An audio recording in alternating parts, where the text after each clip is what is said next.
Hi friends, ఈరోజైతే ఇంట్లో నేను చికెన్ కర్రీ చేస్తున్నాను. చికెన్ కర్రీ అనేది ఎప్పుడు ఒకేలా చేయను. ఒకసారేమో గ్రేవీలా, ఒకసారేమో ఫ్రైలా, ఒకసారి ఇలా కడాయిలో కూడా చేస్తాను. ఎలా చేసినా కూడా మా పిల్లలు ఈ చికెన్ కర్రీ చాలా బాగా ఇష్టపడతారు. ఈరోజైతే కడాయిలో ఆనియన్ టమాటా వేసి గ్రేవీలా చేస్తున్నాను.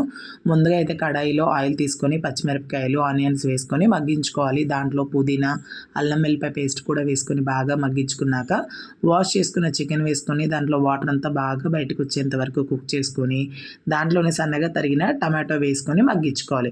అవును, కానీ చికెన్ కర్రీ ఏ విధంగా వండితే మీకు ఇష్టమో కామెంట్ బాక్స్లో కామెంట్ చేయండి.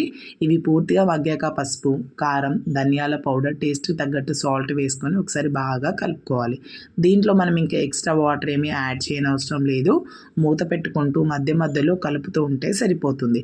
ఇలా మనకు గ్రేవీ అనేది చక్కగా వస్తుంది. గ్రేవీ దగ్గర పడుతున్న టైంలో దీంట్లో కొద్దిగా గరం మసాలా, కొత్తిమీర వేసుకుంటే చికెన్ కర్రీ రెడీ. వీడియో నచ్చితే ప్లీజ్ లైక్ అండ్ సబ్స్క్రైబ్.